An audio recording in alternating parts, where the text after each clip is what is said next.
제가 먼저 한 가지 질문이 있습니다. 여러분, 성령의 임재의 하심을 느끼실 때가 있으십니까? 언제 느끼시죠? 예, 찬양 가운데 경험하실 때가 있습니다. 또는 기도 가운데 아니면 예배 가운데 성령의 임재를 깊이 체험하고 경험하는 분들이 있으십니다. 자, 그럴 때 내가 오늘 성령의 임재함을 경험했다. 다들 반응이 다 다르실 것입니다. 어떤 현상이 일어납니까? 불안합니다. 마음이 두려움이 너무 많습니다. 근데 예배 가운데 깊은 평안이 옵니다. 그리고 두려움이 걷어져 가고 마음속에 기쁨이 쏟아집니다. 예, 성령께서 함께 하시는 것입니다. 어느 날 이것저것 염려, 근심, 걱정을 가지고 기도를 하다가 성령의 임재가 있으니까 기도가 바뀌어버려요. 그냥 염려가 아니라 계속 감사함이 쏟아집니다. 그것도 성령의 임재가 함께 하시는 것입니다. 어떤 분들은 성령의 임재가 있으니까 막 마음속에서 기쁨이 올라오기 시작하더니 온몸이 불덩어리가 임하는 것처럼 뜨거워집니다. 옆에 사람 보고 내 몸 좀 만져봐, 내 손 좀 만져봐 그러는데 몸이 불덩어리처럼 실제로 뜨거워집니다. 예, 그것도 성령께서 임재하시는 것입니다. 어떨 때는 성령의 임재가 강하시면 쓰러집니다. 그리고 못 일어날 때가 있습니다. 온몸이 마비되다시피 그럴 때가 있습니다. 또 상처가 많은 분들은 성령의 임재가 강할 때 홀리레프라고 해서 기쁨의 막 웃음이 계속 터져나갑니다. 멈춰지지 않고 30분이고 1시간이고 막 계속 웃습니다. 자, 그 외에도 많은 현상들이 나타나고 일어날 수 있습니다. 근데 여러분, 조금 정리를 해야 될 게 있습니다. 어떤 목사님이 안수를 하며 저 목사님 오면 다 쓰러진대. 어떤 목사님은 저렇게 기도를 하며 마귀가 막 비명을 지르면서 나간대. 축사의 능력이 강할 때 그렇습니다. 어떤 분들은 신유의 능력이 강하게 임할 때도 있습니다. 예, 이 모든 것이 성령께서 하시는 것입니다. 그런데요, 정말 성령께서 임재가 강하게 나타나면 반드시 나타나는 현상이 있습니다. 무엇이냐면 회개예요. 아무리 오늘 평안하고 아무리 기쁨이 넘친다 할지라도 내 모습을 돌이키지 못하고 그런다 그러면 반쪽짜리 임재일 수밖에 없습니다. 오늘 축사가 일어나서 그동안 묶였던 것들이 많이 풀어지고 영적인 엄청난 무게감들이 다 오늘 여기서 다 쏟아놓고 가는데 회개가 없더라. 그러면 거기에 대한 성령의 임재는 상당히 문제가 있을 수 있더라는 것입니다. 저 역시도 안수를 할 때 어떤 분들이 쓰러질 때도 있고 그렇습니다. 예전에는 그런 사역도 할 때가 참 많았었습니다. 그런데요, 쓰러졌다가 일어날 때 회개가 임하고 주님, 나 같은 죄인을 살려주시는 하나님 은혜가 너무나 감사해서 그러면 내 모습을 돌이키고 내 모습을 볼 수 있다면 그건 큰 은혜인데 습관적으로 쓰러지시는 분들이 있어요. 막 임재가 일어나니까 예, 굉장히 영육간에 굉장히 가벼워져요. 그리고 뭔가 풀어지는 듯한 느낌들이 많이 있어요. 좋습니다. 그런데 뭐 한 가지 빠졌죠? 그 안에 진정한 회개가 빠졌다 그러면 상당히 큰 문제일 수 있다는 것입니다. 저 역시도 성령께서 임재가 오면 온몸이 불처럼 막 뜨거워지기도 하고 온몸이 마비가 되는 것처럼 딱 굳어버릴 때가 있습니다. 성령께서 싹 사로잡으실 때가 있습니다. 그런데 한 가지 고민이 있습니다. 왜 10년 전, 20년처럼 그때는 조금만 하면 회개에 대해서 그렇게 민감했는데 지금은 왜 이렇게 둔해졌을까? 제 고민이 거기 있더라는 거예요. 많은 분들은 목사님 그러고 때로는 상담도 하고 많은 것들을 기도 좀 해주세요 그럴 수 있는데 저는 제 안에 굉장히 심각한 문제들을 요즘 제가 봅니다. 예전에 뭘 하면 제가 제 모습 보면서 하나님 이건 아니죠. 제 모습을 돌이켜보면서 주님 제가 잘못했어요. 주님 은혜 없이는 살 수가 없어요. 그렇게 시시때때로 부르짖었던 저였는데 어느 순간에 가서는 그게 둔감해지는 거예요. 사역을 위한 많은 영혼들 사역하고 영혼들 섬기는 건 좋지만 그리고 성령께서 역사가 나타날 때도 있습니다. 그런데 제 나름대로 혼자 생각을 하면서 왜 이렇지? 왜 이렇게 둔해지지? 왜 주님 앞에 기도를 하고 능력 구하는 기도를 많이 하고 임재를 구하는 기도를 많이 하는데 내게 뭐가 빠졌지? 뭐가 빠졌을까요? 그 안에 회개에 대한 능력들이 사라지고 있다는 것입니다. 여러분 다시 우리 베이직으로 돌아갑시다. 여러분 가운데 성령께서 임재하셔서 깊은 평안도, 영육간에 묶여있는 것도 풀려지는 역사가 일어나게 예수님 정말 축복합니다. 그리고 많은 신유와 많은 능력들이 여러분 가운데 일어나게 정말 축복합니다. 그런데 가장 큰 능력은 주님 앞에 떼굴떼굴 걸으면서 주님 은혜를 구하는 제 모습, 그게 제 안에서 옅어져 버리면요, 진정한 성령의 임재를 못 누릴 수 있더라는 것입니다. 여러분 말씀을 전하면서 목사님 제가 못 깨닫는 말씀 해주셔서 너무 감사해요. 어떻게 그런 말씀을 주십니까? 너무나 감사하고 이번 한 주간 그 말씀 붙잡고 제가 힘을 얻었습니다. 때로는 텍스트를 받을 때가 있고 때로는 그런 고백들을 받을 때가 있습니다. 그런데 제 스스로 기도를 하면서 굉장히 심각해집니다. 하나님, 왜 저는 주님에 대한 마음들이 왜 이렇게 옛날만큼 반응하지 못할까요? 옛날에는 살아가지고 주님 조금만 뭐라 그러면 제가 이렇게 말했죠, 이렇게 행동했죠, 떼굴떼굴 굴렀던 저였는데 왜 이제는요? 여러분, 아닙니다. 다시 베이직으로 돌아가는 우리 모두가 되시기를 예수님은 정말 축복합니다.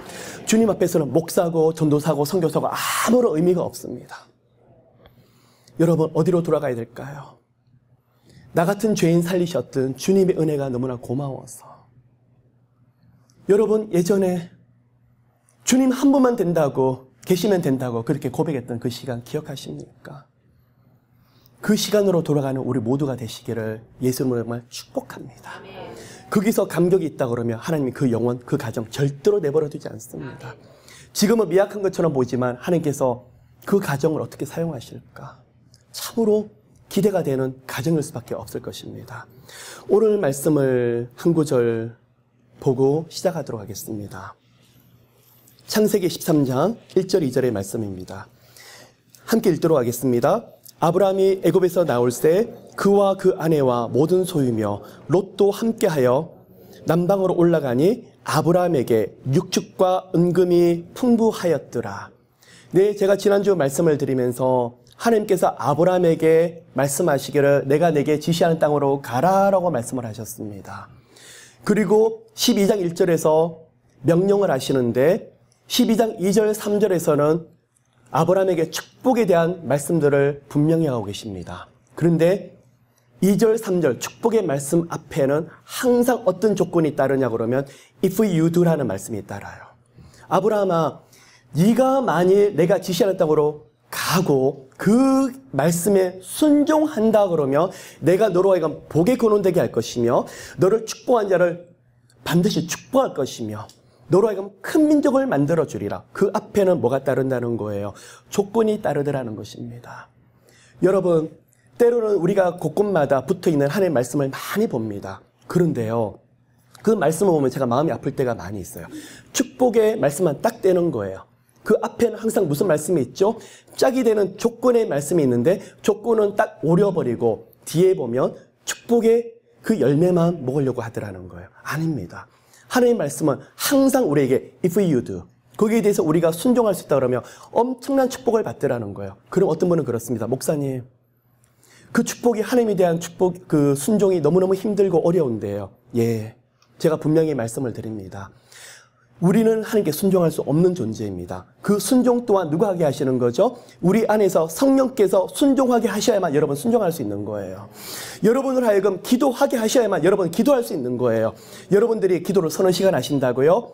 예, 성령께서 여러분 가운데 그렇게 하신 거예요. 여러분 전도왕이시라고요? 성령께서 여러분 전도하게 하신 거예요. 여러분이 순종하셨다고요? 우리 하나님께서 여러분 안에서 그렇게 하셨기 때문에 여러분 그런 삶을 사실 수 있는 거예요. 때때로 하나님이 우리에게 얼굴을 가리시는 것처럼 하실 때가 있어요. 그럼 우리 안에 밑바닥에 다 올라요. 금방 강팍해지고 금방 마음이 단단해져서 다른 사람에 대해서 서운해지고 섭섭해지고 두려워서 견딜 수 없는 게 바로 우리 모습이더라는 거예요. 여러분, 그렇기 때문에 한순간도 하나님의 은혜 없이는, 성령의 은혜 없이는 우리는 살 수 없는 그런 존재인 것을 마음에 반드시 새기셔야 됩니다. 그런데요, 지시할 땅으로 갔더니 그리고 그 땅에서 세겜에서 처음에 단을 쌓고 베델에서 첫 번째 공식적인 제사를 드립니다. 그러는데 처음으로 순종해서 갔을 때, 그 땅에 갔을 때 와닿는 게 뭐냐 그러면 기근이더라는 거예요. 아브라함이 갈등하기 시작합니다. 헷갈리기 시작합니다. 역시 신학 훈련이 되지 않아서 자기 마음대로 움직입니다. 어디로 갔죠? 자기 눈에 좋아 보이는 대로 애굽으로 내려갔는데 거기서 자기가 두려워하는 대로 아내가 뺏겨버립니다. 바로 왕에게요. 그때 마음에 많은 생각들이 들 수 있을 것입니다.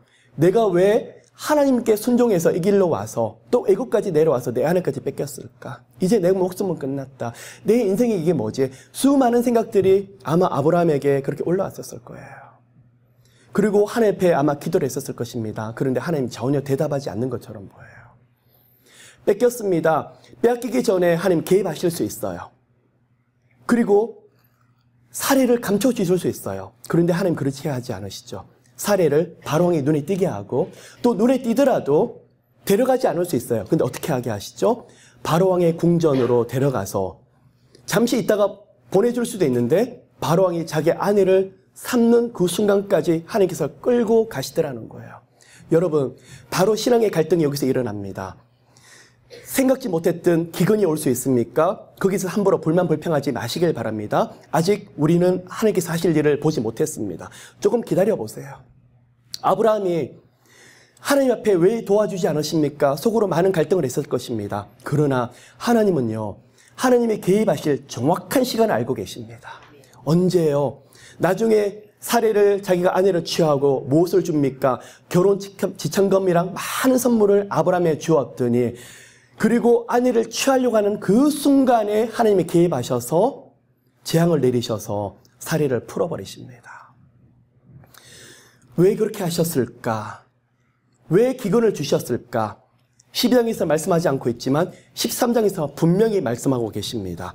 애굽에서 나오는데 13장 2절에 보니까 아브라함에게 육축과 은금이 풍부하였더라. 여러분, 이게 바로 답이에요.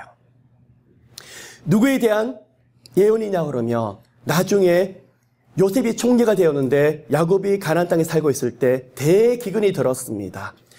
이 기근 때문에 아브라함이 애굽으로 내려갔던 것처럼 야곱 또한 자기 아들들을 데리고 애굽으로 들어가죠. 그리고 400년간 정확하게 430년 동안 애굽에서 이방인의 나그네가 되는데 그리고 하나님께서 애굽에서 풀어주실 때 어떻게 풀어주시죠? 강권적으로 애굽에 재앙을 내리셔서 마치 누구의 모습이었습니까? 사례를 풀어주기 위해서 바로왕에게 재앙을 내리셨던 것처럼 430년 뒤에 포로로 있었던 이스라엘 백성들을 풀어주는 그 모습을 똑같이 지금 예언하고 계시는 모습이에요. 또한 나올 때 빈손으로 나왔습니까? 애굽에 있는 모든 사람들에게 은총을 받게 하셔서 나올 때 많은 금은 폐물들을 들고 나오게 하셨죠. 이게 누구에 대한 예표입니까? 누구에 대한 예언입니까? 나중에 출애굽하는 바로 아브라함의 자손들에 대한 예언들에 대한 말씀이 여기에 적혀 있습니다. 또한 누구에 대한 말씀일까요? 예수를 믿는, 예수를 따르는 우리 모두, 저와 여러분에 대한 말씀이에요. 그리스도 안에 있는 자들에게는 모든 것이 합력하여서 선을 이루시더라는 거예요. 여러분, 이 말씀이 제게는 너무나 큰 위로가 됩니다. 때때로 하나님을 믿으면서도 실수할 수 있어요. 때로는 넘어질 수 있어요. 때로는 실패할 수 있어요. 그런데 지금은 몰라요. 그런데 왜 12장에서 왜 대개는 기도하고 들어갔는데 기근이 옵니까? 왜 이렇게 실패가 옵니까? 왜 이렇게 아픔이 옵니까? 그렇게 물을 수 있는데 아직은 아니에요. 아직은 우리가 판단을 위보하셔야 돼요. 지나놓고 보면 아하, 하나님 뜻이 이래서 나중에 보니까 하나님이 갚아주시고 이 모든 것을 합력하여 선을 이루시는데 그게 너무나 기가 막힌 하나님의 방법이 보이더라는 거예요. 여러분 가운데에서 진로 장래에서 이런 시간들이 펼쳐지시기를 예수님으로 정말 축복합니다. 그런데요, 13장 3절을 보시면 그가 남방에서부터 발행하여 베델에 이르며 베델과 아이 사이전에 장막층 뜬 곳에 이르니, 자 보십시오. 12장에서 처음으로 여호와 이름을 부르면서 단을 쌓고 제사를 지냈던 곳이 베델이에요. 그런데요, 애굽에서 많은 제사들과 금은 보화를 들고 올라오는데 제사를 드리는 곳이 있어요. 그 땅의 이름이 어디라고요? 바로 베델이에요. 첫 번째 베델에서 제사를 드렸던 곳과 두 번째 애굽에서 올라와서 제사를 드리는 것은 느낌이 다를 거예요. 무슨 말일까요? 귀로 들었던 하나님을 눈으로 보게 된 거예요. 처음에는 지시한 땅으로 왔어. 그리고 여기서 하나님 너무너무 감사해서 제사를 드려야 되겠어요. 그리고 제사를 드릴 것이 베델이었는데, 두 번째 애굽에서 나와서 베델이 드리는 제사는요, 그 의미가 너무나 달라요. 왜냐 그러면요, 애굽에 들어와서 자기는 죽을 뻔했었고, 자기 아내가 뺏길 뻔했었고, 자기 운명이 어떻게 될지 몰랐었는데, 하나님이 너무나 정확하게 인도하셨고, 하나님의 손길이 너무나 세밀하시더라는 거예요. 베델에서 제사를 드리면서 역시 이분이 하나님이시구나, 이분은 하나님은 약속하신 말씀을 반드시 책임지시는구나, 이 하나님은 결코 나를 버리지 아니하시고 늘 묵상을 하시는 거예요. 아브라함이 묵상을 하면서 어떻게 이런 일이 있을 수가 있지?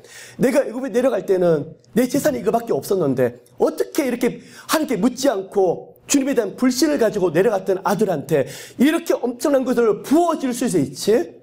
이 하나님은 도대체 누구실까? 이 하나님의 사랑은 도대체 뭐지? 하면서 주님 앞에 진심으로 온 감격으로 드렸던 제사가 어디라는 거예요? 바로 그곳이 바로 베델이라는 거예요. 여러분, 첫 번째 베델에서 예배를 드리고 제사를 드렸습니까? 이제는 두 번째 여러분 가운데 베델에 올라가셔서 제사를 드려야 돼요. 그 예배는 무엇이냐고 그러면 귀로 들었던 하나님이 아니라 눈으로 바라보면서, 하나님 어떻게 나 같은 죄인에게, 나 같은 사람에게 이런 은혜를 주실까요? 나에게 이러한 축복을 주실까요? 다시 한번 그런 제사가, 그런 예배가 여러분 가운데 드려지시기를, 거기서 온 감격과 기쁨이 쏟아질 수밖에 없더라는 거예요. 이런 예배가 여러분 가운데 흘러넘치시기를 예수님은 정말 축복합니다. 제가 말씀을 드리죠. 지금 두 번째 제사를 드리는데 그 장소가 어디라고 그랬습니까? 베델요. 근데 나중에 야곱이 자기 아비의 집을 떠나서 돌베개를 하고 자는 장면이 어디서 나옵니까? 바로 베델입니다. 그리고 베델에서 그 축복이 어디로 연결됩니까?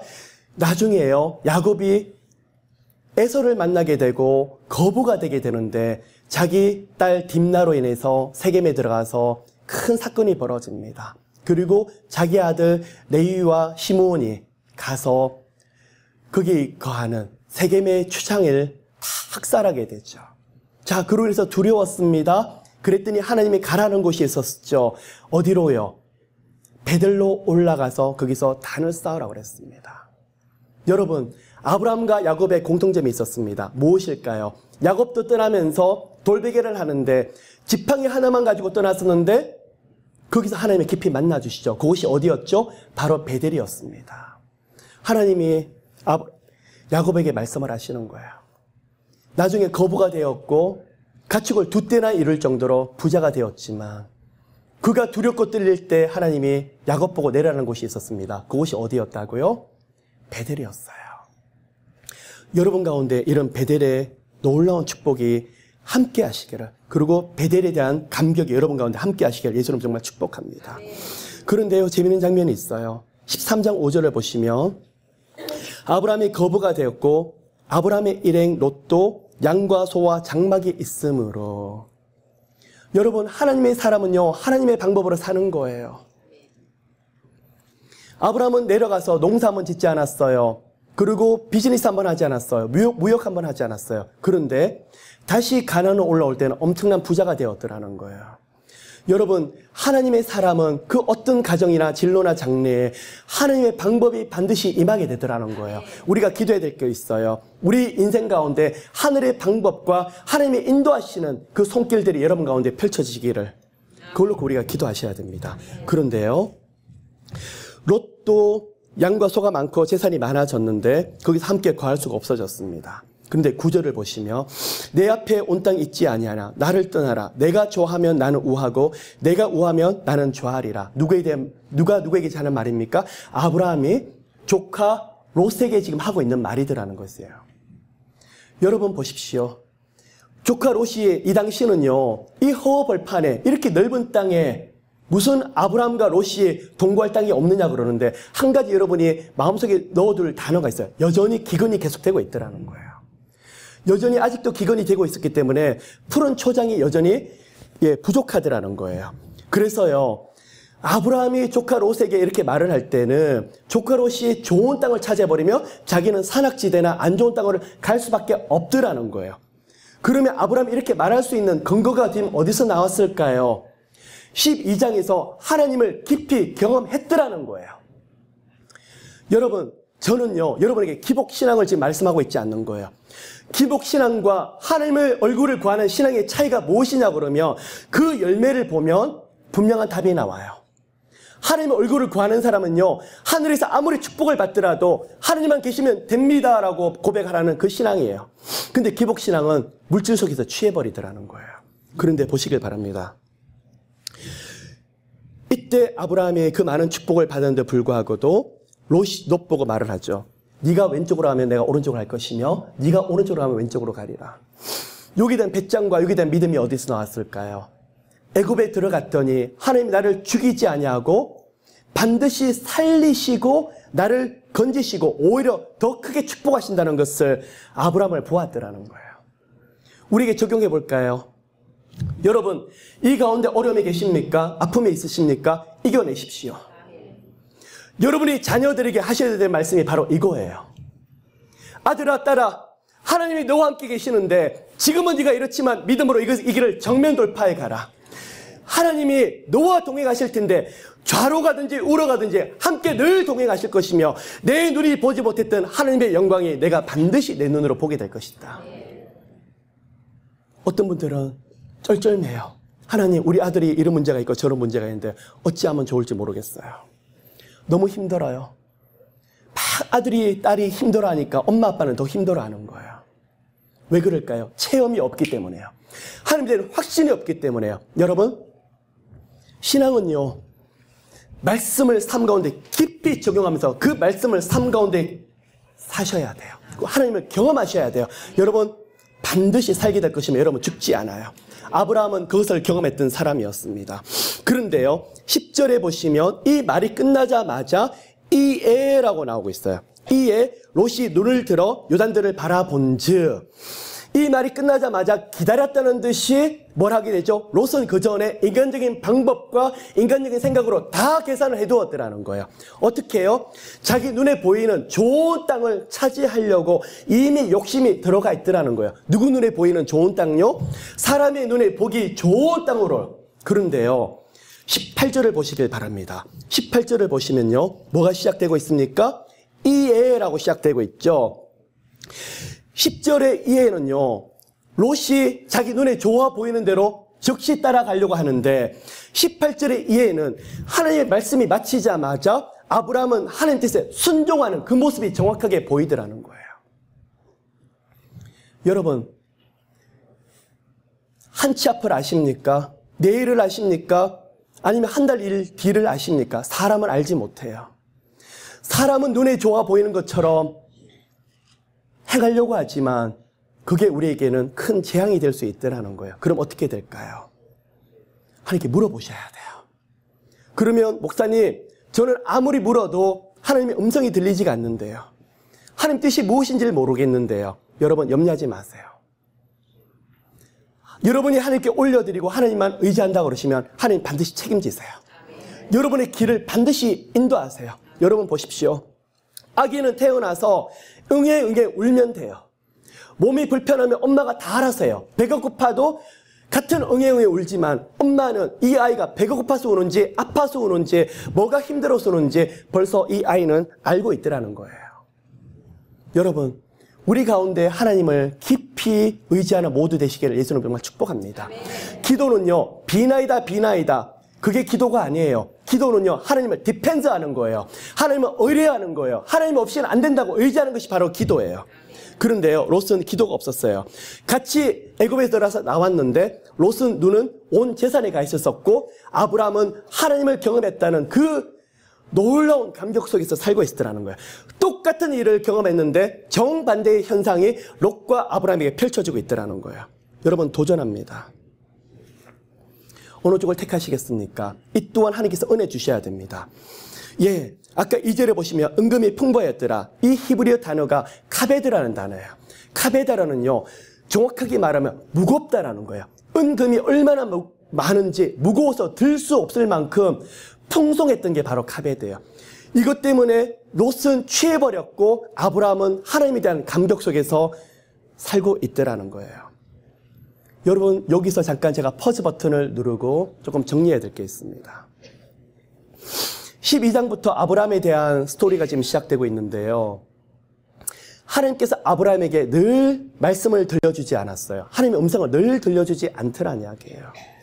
성경 전체를 보시면 아브라함에게 5번에 걸쳐서 말씀을 하시는데 언제 말씀을 하시죠? 처음에 아브라함을 콜링할 때 말씀을 하세요. 아브라함아 아브라함아 내가 내게 지시하는 땅으로 가라. 콜링할 때 말씀을 하셨어요. 또 언제 말씀을 하실까요? 13장에 나와요. 조카 롯과 지금 헤어지는데 아브라함의 마음 상태가 어떨까요? 슬퍼요. 하나님의 슬플 때 아브라함 홀로 내버려 두지 아니하고 아브라함의 음성을 들려주세요. 또 언제 아브라함에게 말씀을 할까요? 나중에 14장을 보시면 조카 롯이 북방 사해 왕으로부터 끌려 들어가게 되는데 그를 건져와요. 그리고 건져왔더니 두려운 거예요. 그가 상대했던 군대는 대군인데 두려운 거예요. 하나님이 두려울 때 내버려 두지 아니하시고 반드시 음성을 들려주고 있더라는 거예요. 또 아브라함의 나이가 99세가 되었어요. 자, 75세 때 아브라함을 부르셨어요. 99세가 되었을 때 아브라함의 감정 상태가 어떻게 될까요? 좌절이에요. 낙심이에요.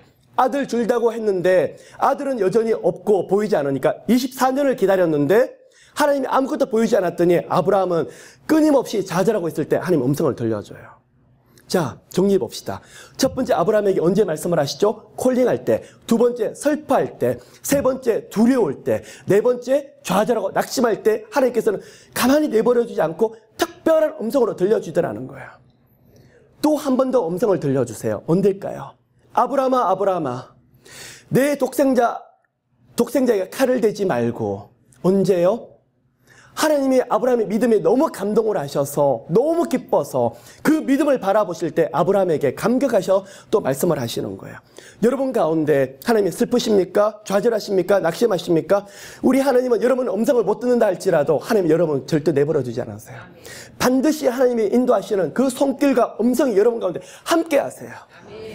지금 아브라함이 슬펐어요. 조카 롯이 떠났어요. 13장 14절을 보니까 롯이 아브라함을 떠났어요. 즉시 아브라함이 슬퍼하니까 여호와께서 아브라함에게 이르시되 너는 눈을 들어 너 있는 곳에서 동서남북을 바라보라. 하나님을 경외하는 자들은요, 우리가 겪는 감정의 아픔에 대해서 하나님께서 굉장히 예민하게 반응하고 계시는 거예요. 아브라함에게 크게 3가지 약속을 하십니다. 아브라함아, 내가 너로 하여금 큰 민족을 만들어주마. 그리고 약속한 땅을 주리라. 또요, 그때까지 함께 한다라는 약속을 또 하고 계시는데 14절, 15절, 16절을 보면 똑같이 말씀하고 있습니다. 15절에 보이는 땅을 내게 주리라. 그리고 16절에 내 자손으로 땅이 띠끌같이 하리라. 보이지 않는 하나님이 똑같은 약속을 콜링할 때처럼 약속을 하고 있는데 18절에 아브라함의 반응은요, 이에 아브라함이 장막을 옮겨 헤브론에 있는 마블의 상수리 수풀에 이르러. 아브라함의 반응이 어떻습니까? 적극적인 순종을 하고 있더라는 것입니다. 여러분 14장을 보시면요, 어떤 장면이 나오냐 그러면 14장 1절부터 12절까지 내용을 제가 잠깐 정리를 해드리면요, 이때 북방에서 메소포타미아에서 보시면 1절에 보시면 그돌라오멜이라는 왕이 있습니다. 이 엘람 왕을 중심으로 가나안에 있는 4개의 족속의 왕들이 조공을 갖다 바쳤습니다. 그러다가 기근이 너무나 심해지니까 도저히 바칠 수가 없는 거예요. 그래서 이들이 반란을 일으키고 반역을 일으켜서 북방에 있는, 그러니까 메소포타미아에 있는 왕에게 반역을 지금 일으켰어요. 그랬더니 어떤 일이 일어났냐 그러면 메소포타미아에 있는 왕들이, 4명의 왕들이 협공으로 쳐들어와서 가나안 남부에 있는 왕들을 짓밟아가고 그들에 있는 모든 사람들을 포로로 지금 끌고 가는 장면이 14장 1절부터 12절까지 지금 나타나고 있더라는 거예요. 여러분 무엇 때문에요? 기근 때문에 도저히 조공을 바칠 수 없더라는 거예요. 그래서 반역을 일으켰고 반란을 일으켰는데 북방에 있는 왕들이 와서 그들을 짓밟아 버리더라는 거예요. 그런데요, 같은 기근인데 이들 가나안 족속에 있는 사람들은 짓밟혀서 포로로 끌려가고 있는데 하나님을 경외하고 있는 아브라함은 농사 한번 짓지 않고 무역 한 번도 하지 않은데 엄청난 거부가 되고 있더라는 거예요. 이 장면이 어디서 나오죠? 여러분 기억나십니까? 노아의 방주를 제가 말씀을 드릴 때 물 위에서는 어떤 게 펼쳐지고 있다고 그랬죠? 하나님의 구원이, 물 밑에서는 하나님의 심판이, 이게 바로 하나님의 이중사역이라고 제가 말씀을 드렸어요. 같은 기근인데 이 땅에서는 엄청나게 지금 피바람이 불면서 심판이 임하고 있는데 아브라함은 어떻게 하고 있죠? 하나님의 복과 축복과 안전, 평안함을 누리고 있더라는 거예요. 하나님의 이중사역이 기근 가운데서 하나님의 사람과 함께하고 있더라는 거예요. 여러분 제가 오늘 말씀을 여러분과 적용하기 원합니다. 힘드시죠? 아프시죠? 어렵죠? 하나님을 경외하십니까? 이것은 실제 중에 정말 실제예요. 세상이 어떻고 세상의 경기가 어떻고 지금 세상 상황이 어떨더라도 여러분 상관없어요. 하나님과 함께하는 사람은요, 그 가운데 어떤 일이 있어요 반드시 건져내세요. 옆 사람들이, 하나님 모르는 사람들이 다 엉망진창이 된다고 할지라도, 짓밟히고 힘들다 할지라도 여러분 그 키는 누가 가지고 있는지 아십니까? 기도하는 자가 여러분들이 가지고 계세요. 지금도 보니까 가나안 땅에 살고 있는 그 족속들은 기근 때문에 도저히 조공을 못 받쳐가지고 인간적인 방법으로 반란을 일으키고 반역을 일으키다가 짓밟혀버려요. 그런데요, 아브라함은 어떻게 됐죠? 믿음을 쫓아갔더니 더 풍성해서 무거워서 헐러넘쳐서 들 수 없을 만큼 하나님께 부어주시더라는 거예요. 여러분 이 말씀에 여러분 말씀 되시길 예수님 정말 축복합니다. 세상에 대해서 불경기가 어떻고 정치, 경제, 사회, 문화가 위기고, 예 그렇습니다. 여러분 민족과 나라를 놓고 또 미국을 놓고 기도하셔야 돼요. 그런데요 중요한 게 무엇이냐, 하나님을 경외하는 사람은 반드시 하나님께서 건져주시는 손길과 구원이 반드시 있더라는 거예요. 이 축복이 여러분 가운데 함께 하시길 예수님 정말 축복합니다. 그런데요 가장 좋은 땅을 쫓아서 갔었던 롯은 지금 어떻게 있었죠? 12절에 보니까 소돔에 거하는 아브라함의 조카 롯도 사로잡고 그 재물까지 노력하여 갔더라. 롯은 자기 눈에 좋아 보이는 대로 쫓아갔더니 모든 것이 다 뺏겨버렸는데 아브라함은요 믿음대로 갔더니 하나님께서 깊은 평안과 사방에 하나님께서 보고를 주셔서 안전히 거하게 하셨더라는 거예요. 여러분의 인생과 여러분의 가정이 그런 축복을 누리시기를 예수는 정말 축복합니다. 그런데요 13절 보니까 도망한 자가 와서 히브리 사람 아브라함에게 고하니 때에 아브라함이 아모리 족속 마브리의 상수리 숲을 근처에 거하였더라. 그 당시에 헤브론이에요. 그런데요 히브리 사람이라고 처음 지금 나오는 단어가 히브리라는 말이 처음에 나오고 있어요. 이 히브리라는 단어가 원뜻이 뭐냐 그러면 이브리라는 뜻이에요. 이브리가 무슨 뜻이냐 그러면 이주한 자라는 뜻이에요. 셈의 후손 중에서 에벨이라고 나옵니다. 이 에벨이 바로 건너온 자라는 뜻인데 바로 여기서 에벨의 족속 중에서 그 셈족 중에서 에벨, 그러니까 그때부터 이주한 자, 에벨의 후손들이 바로 그 중에서 아브라함을 지금 말씀하고 있는데요. 바로 에벨의 후손들, 하나님의 경건한 삶을 살려고 애를 쓰는 그때부터 히브리의 뿌리가 지금 시작되고 있더라는 거예요. 이브리 무슨 뜻입니까? 세상과 섞이지 않고 세상 가운데 분리되려고 애를 쓰는 그 삶이 뭘까요? 바로 히브리의 원뿌리더라는 거예요. 그런데요 아브라함이 그 말을 듣자마자 어떻게 했습니까? 14절 보시면요 자기 집에서 길리고 염습한 자 318인을 거느리고 쫓아갑니다. 북방에 네 족속이 지금 쳐들어와서 4명의 왕들이 쳐들어왔는데 가나안의 5왕도 협공해서 이겨내지 못했던 어마어마하게 힘센 그런 군사 동맹이었는데 누가 지금 쫓아가고 있죠? 아브라함이 몇 명을 거느리고요? 318명을 데리고 쫓아가고 있더라는 거예요. 세상 사람이 보면 어리석고 미련한 짓인 것처럼 보였지만 아브라함은 뭘 믿었죠? 지금까지 동행하셨고 함께 하셨던 하나님께서 반드시 건져줄 것이라는 것을 믿고 있었더라는 거예요. 무슨 말일까요? 기도하는 자에게 하나님께서 키를 손에 들려주세요. 이상하죠? 롯은 자기 눈에 좋은 대로 쫓아 들어가는데 거부가 돼야 되고 거기서 잘 먹고 잘 살아야 되는데 오히려요 그 사람을 건져주는 사람이 누구였었을까요? 조카 롯이 아니라 바로 그의 삼촌 기도하는 사람 바로 아브라함이었더라는 거예요. 우리가 좀 적용을 합시다. 여러분이 하나님을 경외하면서 하나님을 찾습니까? 하나님을 경외하십니까? 여러분 주변에 일어나고 있는 모든 문제의 중심에 대한 문제 해결에 대한 키를 누가 지게 하시는지 아십니까? 바로 여러분이에요. 기도하는 엄마, 기도하는 아빠, 회사 가운데 문제가 있을 때 여러분이 기도하신다고 하면 여러분을 통해서 하나님께서 많은 문제를 해결하게 하실 거예요. 그게 바로 기도 가운데 주시는 하늘의 영권이에요. 이 영권이 여러분 가운데 함께 하시길 예수님 정말 축복합니다. 아브라함이요 318인을 데리고 쫓아갔습니다. 그리고 뺏겼던 모든 것을 가지고 되찾아옵니다. 누가 함께 하셨기 때문에요? 하나님이. 왜요? 하나님을 경외하기 때문에, 하나님을 찾기 때문에, 기도하는 자에게 하나님 주셨던 큰 축복이에요. 17절을 보시면 아브라함이 돌아오는데 소돔 왕이 그를 영접을 합니다. 아까 짓밟혔던 가나안의 5왕 중에 한 명이 바로 소돔 왕이었습니다. 그런데 18절을 보시면요, 살렘 왕이라고 보이십니까? 살렘 왕 멜기세덱이라고 나옵니다. 히브리서 7장에 보면 살렘 왕 멜기세덱에 대한 이야기가 나오는데 바로 예수 그리스도의 예표입니다.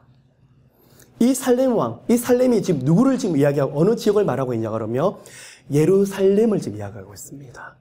예루살렘은 평화의 기초라는 이야기인데요. 예루살렘이 나중에 공식적으로 이제 그 땅을 차지하기 전에 가나안 땅에서 있었던 족속이었습니다. 많은 가나안 족속들은 이방 신들을 섬기고 있었는데 이 살렘 왕 멜기세덱이라는 사람은 의의 왕이라는 이름을 가지고 있는데요. 이 왕이 뭘 하고 있냐 그러면 그 가운데 유일신인 여호와 하나님을 섬기고 있더라는 거예요. 누가요? 살렘 왕 멜기세덱이에요. 그런데 이 사람의 직분을 보면 왕이면서 또 뭘 하고 있냐 그러면 제사장의 직분을 동시에 가지고 있더라는 거예요. 이 사람에 대한 족보에 대한 이야기가 전혀 나오지 않아요. 시작과 끝에 대한 이야기가 나오지 않아요. 그래서 이분에 대해서 예수 그리스도를 예표하는 것이다. 그러면요, 여러분 제가 질문을 던집니다. 제사장이 어느 직분에서 나옵니까? 레위 지파에서 나오죠. 레위는 야곱의 아들이에요. 그러면 지금 아브라함이니까 레위 지파보다도 훨씬 더 이전이더라는 거예요. 그렇기 때문에 레위 지파를 능가하는 하나의 지파가 필요한데 바로 예수님은 레위 지파를 쫓아서 제사장의 제사장의 직분을 수행한 것이 아니라 멜기세덱의 반차를 쫓아서, 무슨 말일까요? 다윗의 조상 그리고 아브람까지 엎드려서 경배하고 엎드려서 절하는 사람이 지금 누구이죠? 바로 멜기세덱 왕이더라는 거예요. 그가 왕인 동시에 그가 여호와 하나님께 뭘 하는 존재더라는 거죠? 제사를 드리는 제사장 직분을 가지고 있더라는 거예요. 왕이면서 이중 직임을 가지고 있더라는 거예요. 누구에 대한 모습이죠? 왕과 제사장, 선지자의 이 모든 직분을 가지고 계신 분이 누구시죠? 기름 부심을 받은 자 그리스도, 바로 예수 그리스도를 예표하고 있더라는 거예요. 바로 멜기세덱이 예수 그리스도를 지금 예표하고 있는데, 살렘 왕 멜기세덱이 아브라함을 맞으려고 떡과 포도주를 가지고 와서 하나님, 지극히 높으신 하나님의 제사장이요 하면서 말을 합니다. 그리고 천지의 주제시요. 이 천지의 주제라는 말이 코네라는 말인데 카나라는 창조하다라는 거기서 말에서 지금 나온 것입니다. 천지의 주제시요. 지극히 높으신 하나님이요. 여기서 나오는 지극히 높으신 하나님이란 말이 엘론이라는 말로 지금 사용되고 있는데, 지극히 아주 하나님에 대한 능력, 유일성, 하나님의 권능, 그리고 아무 제한 없으신 그 하나님에 대한 모습에 대해서 지금 표현하고 있는 것입니다. 누가 지금 말씀하고 있는 거죠? 멜기세덱이 그렇게 표현하고 있더라는 거예요. 그러면서 아브라함에게 축복을 했더니 아브라함이 지금 뭘 하고 있습니까? 아브라함이 20절을 보시면 아브라함이 그 얻은 것에서 10분의 1을 멜기세덱에게 주었더라. 처음으로 11조를 드리는 장면이 지금 나오고 있는데, 율법으로 11조를 드리기 바로 전에 어떤 모습이 나오냐고 그러면 아브라함의 11조를 드리는 모습이 지금 성경에 처음으로 나오고 있어요. 누구에게요? 제사장이에요. 여러분, 11조는 하나님이 제정하셨지만 원래는요, 가나안의 간습 중에 하나였어요. 11조는 뭐냐 그러면 그들이 제사를 드리면서 신전에서 수고하고 성전에서 봉사하는 제사장들에게 드려지는 제사장에게 드리는 제산의 10분의 1을 이제 드리는 것을 말하고 지금 있는데요. 지금 아브라함이 제산의 지금 10분의 1을 누구에게 지금 바치고 있는 것이죠? 멜기세덱에게 드려지면서 하나님 앞에 드려지고 있더라는 거예요. 그럼 여러분 아셔야 될 게 있어요. 11조라는 게 무슨 말일까? 왜 10분의 1만 드리는 것일까? 히브리 간섭이 시작됐다고 말을 하고 있는데요. 11조는 10분의 1만 드려지는 것이 11조가 아니라 히브리 간섭은 11조, 10분의 1을 드려졌지만 하나님 보시기에는 모든 것을 다 바친 거하고 똑같더라는 거예요. 무슨 말씀인지 아시겠습니까? 아브라함은 10분의 1만 드리는 것이 아니라 히브리 간섭에서 모든 것을 지금 하나님께 다 드렸더라는 것을 지금 말을 하고 있더라는 것입니다. 이때부터 11조가 지금 나오기 시작을 하는데 무슨 말일까요? 11조는 이 전쟁의 승리는 내 힘으로 한 것이 아니라 하나님이 도우셨기 때문에, 하나님이 함께 하셨기 때문에 하나님의 은혜로 된 것입니다 하는 그 고백이 지금 배후에 깔려 있더라는 것입니다. 15장을 보시면요, 이후에 여호와의 말씀이 이상 중에 아브라함에 임하여 가라사대 아브라함아 두려워 말라 나는 너의 방패여 너의 지극히 큰 상급이니라. 여기서 이상이라는 단어가 나옵니다. 이 이상이라는 단어가 비전이라는 단어겠죠. 사도행전 10장을 보시면요, 이 말이 어떻게 사용되고 있냐 그러면 비몽사몽간이라고 지금 사용되고 있어요. 어디서 나오고 있죠? 욥바에서 베드로가 옥상에 올라가서 제사를 드리는데 비몽사몽간의 환상을 바라보게 됩니다. 그 이상과 똑같은 것입니다. 근데 거기서 하나님이 아브라함에 나타나서 두려워하지 말라. 왜 두려워하지 말라고 말을 하죠? 318명을 이끌고 가서 롯을 데리고 왔는데 큰 군대를 상대로 해서 그랬기 때문에 아브라함을 두려웠던 거예요. 이때 하나님이 두려워하지 말라. 두려울 때 지금 하나님이 아브라함에게 말씀을 하시죠. 그런데요, 보시길 바랍니다.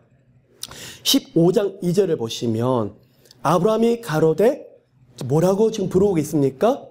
주 여호와여라는 지금 부르시는 이름이 보이니까 여기서 처음으로 나온 이름이 뭐냐 그러면 아도나이라는 말이 여기서 나오는 거예요. 우리로 말하면 주님, 주여, 주여라는 말이 여기서 지금 아브라함이 처음으로 부르짖는 거예요. 그래서 그전에는 엘로힘이라는 이름으로 많이 불렀는데 여기서 이제 뭐라고 부르고 있는 거예요? 나의 주님. 왜 그랬을까요? 이 모든 위기 가운데에서 하나님 모든 걸 건져지는 걸 보면서 이제는 내 인생의 주님은 정말 하나님이시구나 하는 진정한 고백이 15장 2절에서 지금 흘러나오기 시작하더라는 거예요. 여러분 가운데 크신 하나님, 엘로힘의 하나님, 또 언약하신 여호와 하나님이긴 하지만 여러분 가운데 아도나이 하나님, 정말 그 하나님이 살아계셔서 주님이라고 인정할 수밖에 없는 여러분 가운데 주님의 부르시기에 합당한 이름이 오늘 나타나시기를 예수는 정말 축복합니다. 그런데요, 그 하나님이 아브라함에게 내가 내게 큰 방패요 지극히 큰 상급이라고 그랬더니 아브라함이 내게는 상속자가 없다고 내가 키웠던 종 가운데 이 다메섹 사람 엘리에셀이 내 상속자라고 말을 합니다. 그때 하나님이 말씀을 하시기를 내 집에서 길리운 자가 상속자가 아니라 내 몸에서 날 자가 내 후사가 될 것이라고 말을 합니다. 그리고 그를 끌고 밖으로 나가서 하늘을 우러러 무별을 셀 수 있나 보라. 하늘의 별들을 바라보면서 카운트해 보아라. 근데 내 자손이 이와 같을 것이라고 말을 합니다.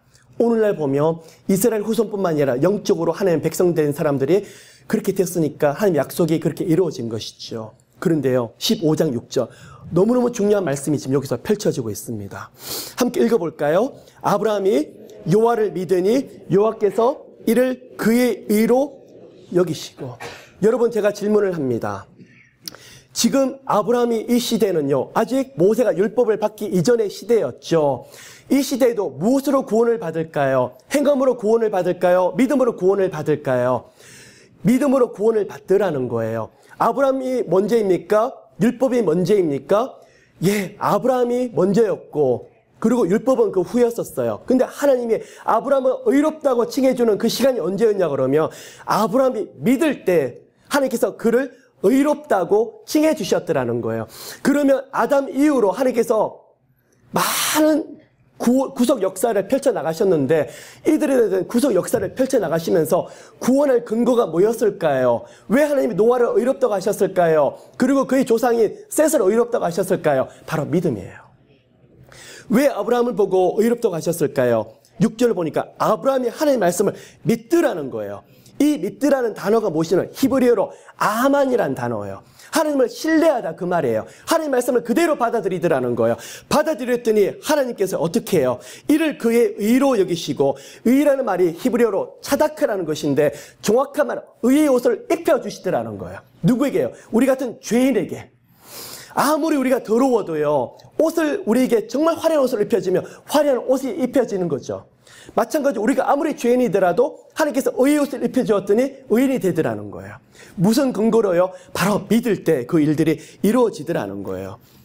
그런데요, 8절에 보니까 여호와여 내가 이 땅에서 얻을 업을 무엇으로 알리까? 아브라함이 믿음이 있었지만 믿음이 없어서 그런 것이 아니라 하나님의 컨펌을 구합니다. 하나님 제게 하나님 컨펌을 보여주세요. 그랬더니 여호와께서 그에게 이르시되 나를 위하여 3년 된 암소와 3년 된 암염소와 3년 된 수양과 산비둘기와 집비둘기 새끼를 취할지니라고 말하고 있습니다.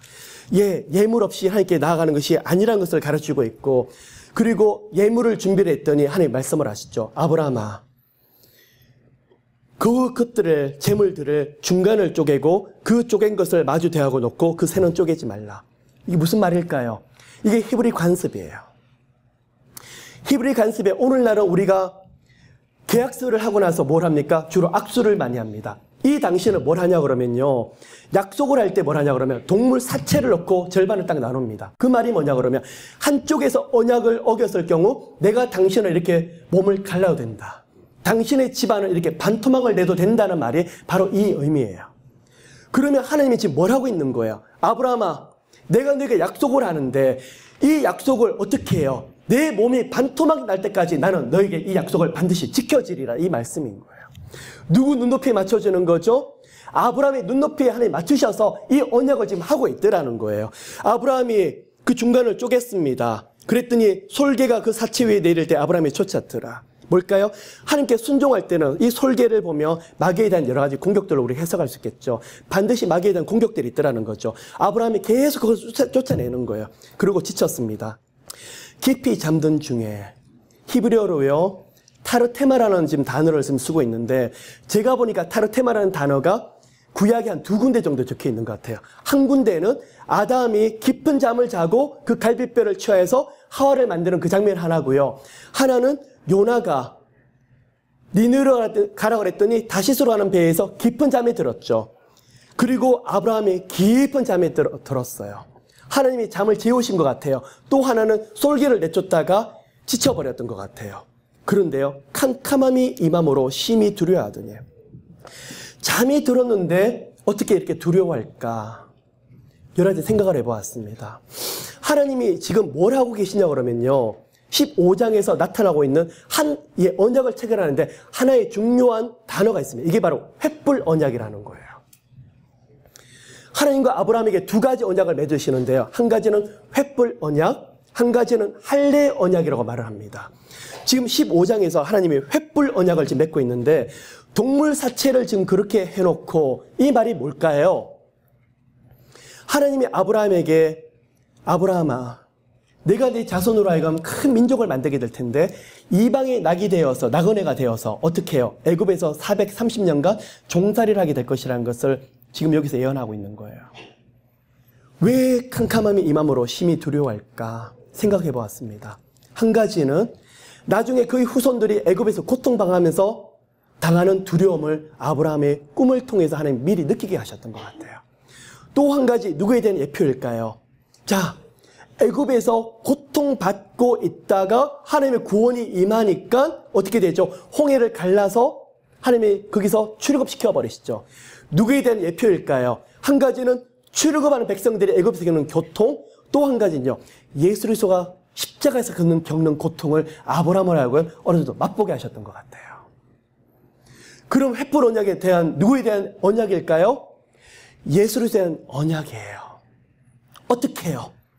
지금은 아브라함아, 네가 동물 사체를 놓고 나와 언약을 맺고 있지만 나는 거기에 대한 실체를 드러내게 될 텐데, 그 언약은 동물이 아니라 내 사랑하는 독생자를, 내 아들을 십자가에 올려놓고 그 아들을 나는 십자가에서 갈기갈기 찢어서 내 의를 드러내리라 하는 게 바로 아브라함하고 맺었던 횃불 언약의 핵심이에요. 하나님이 아브라함에게 잠자고 있을 때, 두려워하고 있을 때 13절, 14절에 말씀을 하시는 거예요. 그들이, 내 자손들이 400년 동안 나그네가 될 것이며 또 이방에서 내 자손을 괴롭게 하리니 그러나 그 자손들이 나올 때 큰 재물을 이끌고 나오리라 주님께서 분명히 말씀을 하십니다. 그런데요, 17절 보시면요, 해가 져서 어두울 때 연기나는 풀무가 보이며 타는 횃불이 쪼갠 고기 사이로 지나더라. 이때 아브라함은 지금 뭐라고 있었죠? 잠자고 있었어요. 그런데 지금 하나님이 지금 뭐라고 계시죠? 잠자고 있고 그 꿈에서 지금 하나님이 아브라함에게 지금 보여주고 있는데, 하나님이 일방적으로 동물 사체의 그 사이로 지나가면서 일방적으로 안 하셔도 될 언약을 하나님이 일방적으로 계약을 해주시더라는 거예요. 왜요? 아브라함 자손들을 축복하기 위해서요. 그 횃불 언약의 실체가 뭐라는 거예요? 바로 자손들에게 주셨던 언약이었었어요. 출애굽에 대한 예언이기도 하셨어요. 또 뭐에 대한 이야기죠? 예수 그리스도의 십자가에 대한 예언을 지금 하고 계시는 거예요.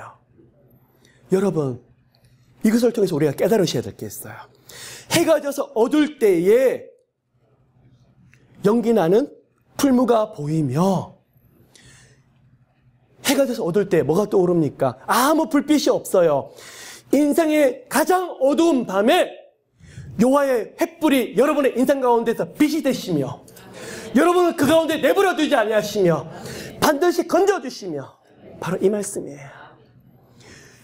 아무것도 보이지 않는 암흑 가운데 하나님께서는요, 그 아들 독생자를 보내셔가지고 십자가에서 갈기갈기 십자가 몸만 박으셨다고요.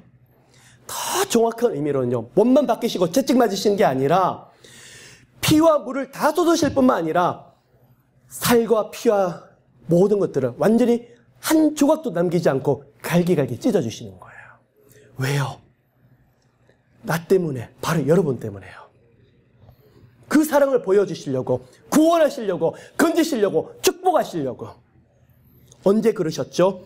해가 져서 어두울 때에 주님이 일방적으로 십자가에서 그 은혜를 베푸셨더라는 거예요. 여러분, 이제 정리합시다. 이렇게 은혜 받을 자가 자격이 없는 저희들에게 하나님 일방적으로 약속하셨어요. 그렇죠? 이렇게 아브라함에게 큰 은혜를 베푸셨고 그 자손에게 은혜를 베푸셨는데, 이 하나님이요, 여러분 해가 져서 어두울 때 여러분 그냥 가만히 내버려 두지 않으세요. 슬플 때, 두려울 때, 좌절하고 낙심할 때 하나님께서 반드시 음성을 들려주셨듯이 여러분 내버려 두지 않았어요. 저는 확신이 있습니다. 제 생명을 걸고 확신할 수 있습니다. 왜 그럴까요?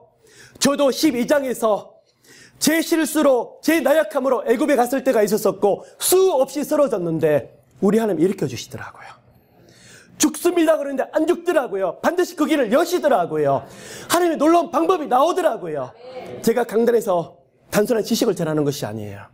제가 하나님을 체험했고 경험했고 여기에 대한 확신이 있기 때문에 제가 전하는 거예요. 여러분, 말씀을 마무리하길 원합니다. 해가 져서 어두울 때에 성령의 불이, 성령의 능력이, 성령의 바람이, 성령의 기름 부으심이, 성령의 은혜가 여러분의 가정 가운데 크게 흘러넘치실 거예요. 여러분에게 놀라운 일들이 아마 함께 하실 거예요. 그날에 여호와께서 아브라함에 더불어 언약을 세워 가라사대. 여러분, 하나님께서 콜링을 하셨지만 시간이 가면서 하나님의 언약이 점점점 강해지며 그 실체가 더 구체적으로 나타나더라는 거예요. 우리 하나님 처음부터 다 보여주지 않으세요. 시간이 가면서 점진적으로 보여주세요. 어떤 분들은 되게 묻습니다. 왜 하나님이 저보고 다 말씀하지 않을까요? 여러분, 말씀해도 못 알아들으세요. 지금은요, 하나님은 점진적으로 아들아 가라 갔더니 하나하나씩 이제 열어 보여주시는 거예요. 18절에 보니까 그날이 되었더니 언약을 세우시는데 이제 하나님 약속하신 땅에 대한 구체적인 일들이, 지명들이 나오기 시작하는 거예요. 18절, 19절, 20절, 21절에 하나님이 하시는 계획들이 구체적으로 열어 보이시더라는 거예요. 여러분, 하나님이 뭘 하신지 모르신다고요? 기도하고 엎드리십시오. 하나님 환경 만들어 주실 거예요. 하나님 때가 되면 분명히 알게 하실 거예요. 때가 되면 여러분에게 더 구체적으로, 더 점진적으로 보여주실 거예요. 왜요? 그게 하나님에 대한 언약이고 하나님 말씀이시니까요. 횃불 언약을 아브라함이 체결했듯이 살아계신 성령의 불이 여러분 삶 가운데 크게 놀랍게 임하게 되시길 예수로 정말 축복합니다. 사랑의 주님, 고맙고 감사를 드립니다. 하나님, 누가 뭐라고 그럴지라도 저희들 모두는 하나님에 대한 확신을 가지고 있습니다. 저희들 모두가 죽음의 시간을 하나님과 지나왔습니다. 하나님, 저희들에게 길이 없다고 할 때 하나님께 길을 만드셨고, 하나님 골짜기를 통과할 수 없다고 하셨을 때 하나님의 저희들의 손을 붙잡고 이 인생의 길을 넉넉하게 통과하게 하셨습니다. 하나님, 이 하나님을 붙잡고 나갑니다. 저희들이 슬플 때, 두려울 때, 낙심할 때 결코 내버려 두지 않으실 거예요. 내가 너와 함께하노라, 내가 너와 동행하노라. 지금도 그 음성을 들려주시는 하나님, 오늘 저희들 모두가 예수 그리스도의 이름으로 다시 힘있고 일어설 수 있는 저희들 모두 되게 도와주시옵소서. 하나님, 그래서 많은 쓰러져 있는 영혼들을 바라보면서 그들을 다시 일으키며 그들을 죽기로 인도할 수 있는 주님의 마이티 워리어, 하나님의 강한 용사가 될 수 있도록 모두에게 기름 부어 주시옵소서. 모두를 축복합니다. 이 밤에 저희들 합심으로 기도할 때 성령의 능력이 모두에게 임할 걸 믿으며 감사드리며 축복하며 이 모든 말씀 살아계신 예수 이름으로 기도를 드렸습니다.